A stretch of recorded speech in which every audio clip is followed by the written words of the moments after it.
This video is an extract from our weekly podcast, which is available right now on our Patreon page at patreon.com/prettygoodgaming. Or you can wait till next Wednesday when it goes live to everyone. Cheers. Darkwood, the game. Can you guys tell me about Darkwood? It's made by this development team called Acid Wizard, I think. Mm-hmm. And it's a top-down horror game, right? And they're sick of all these horror games with all these jump scares, amnesia rip-offs, Santy bars and all that nonsense. So they thought, right, we're going to make our own one. So they went on Indiegogo when they started a project. It's done really well. And hey, the game's out now. And it looks pretty cool. There'll be gameplay of it right now when I'm talking, so have a look at that. And yeah, it looks nice, man. It looks cool. So here's the thing. Here's what's interesting about Darkwood. The developer has actually decided to put the game on, just to pirate it, to make it available to pirates, and it's on Pirate Bay, and it's really easy to get hold of for free. Why have they done that? Deliberately, they've done that on purpose because they would rather people did that than actually buy the game through a key reseller site like G2A. Yep. Which is a bit of a damning statement of G2A, is it not? Just a little for the company that claims they're not shady. Yeah. When a developer says, we'd rather you pirate it. G2A, quite rightly, may I say, get a lot of shit, don't they? And, I mean, God, this is literally like the I'd rather be dead than sort of, that's the game development thing. I'd rather be dead than you have a slice of the pie. And yeah, well, they're saying that the amount they'll profit off it. And you know what? I mean, is it completely ridiculous? Probably not. There was two sides to it. There was people saying they really want to support the game, but they can't afford it. Yeah. And then there was people who were scammers, pretending to be like YouTube channels, review websites, bloggers, trying to get keys. People do this. They take those keys and they resell them on G2A and cdkeys.com, stuff like that. Selling stolen goods, basically. Yeah. So that's essentially what's happened. Yeah. This is how badly the Acid Wizard, the developer, are actually afraid of key resellers. Okay, these are their words. Okay, this is their kind of statement. All right. So if you're going to pirate the game, they say there's no catch, no added pirate hats or characters or anything like that. We have just one request. If you like Darkwood and want us to continue making games, consider buying it in the future. Like, they're even suggesting you buy it at a sale price or a reduced price, but you can pirate it right now if you want to get in the game and see what it's about and support them later down the line. Okay, so that's one thing they're suggesting, rather than buy it now from G2A. And they go on to say this: please don't buy it through any key reselling sites. By doing that, you're just feeding the cancer that is leeching off this industry.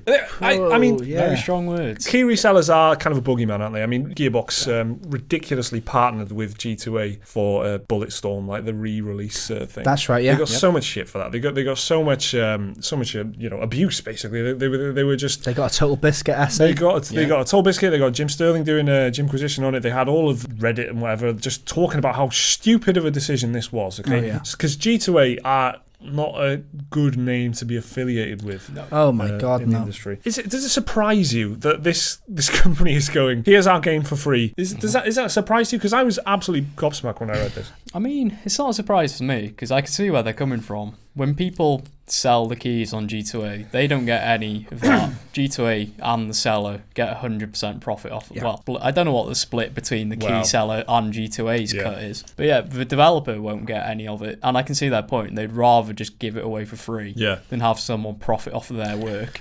Yeah, exactly.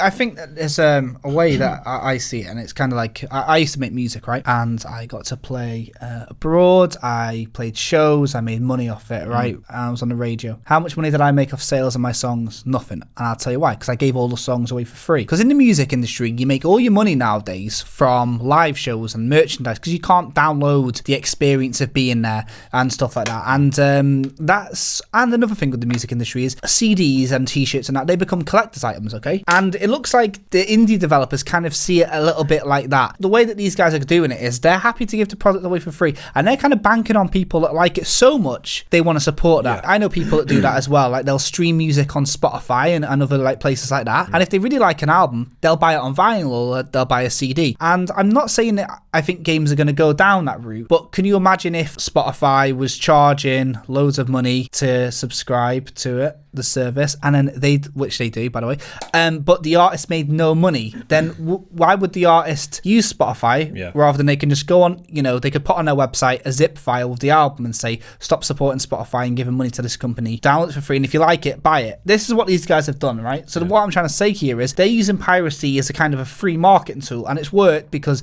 we're talking about it, everyone else is talking about it, and loads of people are playing that game that wouldn't. If 10% of people buy that game to support them because they think that they're doing an awesome thing, they think the game's that damn good, or they just want to give a fucking middle finger to G2A, they're probably going to make more sales, because let's face it, how many people heard of Darkwood, right? And it's like that, isn't it? It helps so much to have press. So they're using a very clever tactic here, and I think that they'll make more in sales from doing this. It's also taking control of the situation, which I quite like, because you'd see this happening to your game. You'd see, you'd see the games industry kind of suffering at the hands of the key reseller type thing. You're like, I don't want that to happen to my game. It is happening to my game. I'm losing loads of sales here. Someone else is making loads of money off of my work. He's just taking it into his own hands and saying, well, you know what? I'm going to put it on Pirate Bay, and I'm going to just appealing to people's better nature that you can. Here you go, have the game, right? I'd rather you have it than give someone else money for my work. And support me down the line if you want to do that. It's part of a broader picture of the games industry, just trying to, there's so many models at the moment with like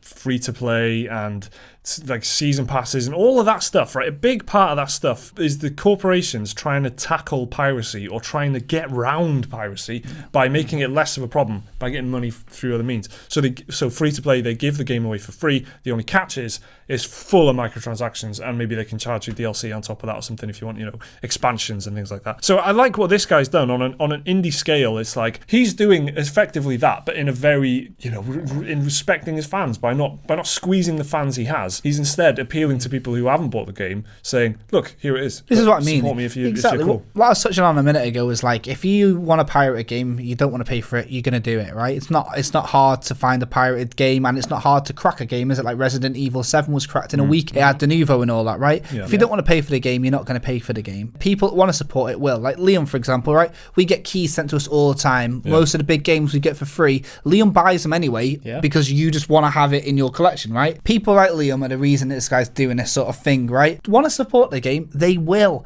right? And you're saying he's took control of the situation totally, and it's a real good way of combating it. And I wonder if games eventually indie games will end up being like music, like what I was saying, where the only way indies can do it is give it all out for free. Because if I was selling my music or whatever, no one would have heard it, no one would have bought it. But you give it away for free, and then it coaxes people who want to help. And I think that's how you have to model yourself as an indie, the goodwill of other people, because there are good people out there. And there are people that will have pirated it. There are pirates out there that would have got it and they would have bought the game. I reckon he would have seen the boost themselves. And it'd be interesting to see those stats. And what I like as well is that he's kind of banking on the fact that G2A are harming him, and they're not like there's no repercussions for them, but they are a shitty company. So this indie studio has just gone, well, you're a shitty company, you're a shitty website. I want to call out how shitty you are and tell people I would rather that they had my game for free. I would rather that happen than they use your shitty website.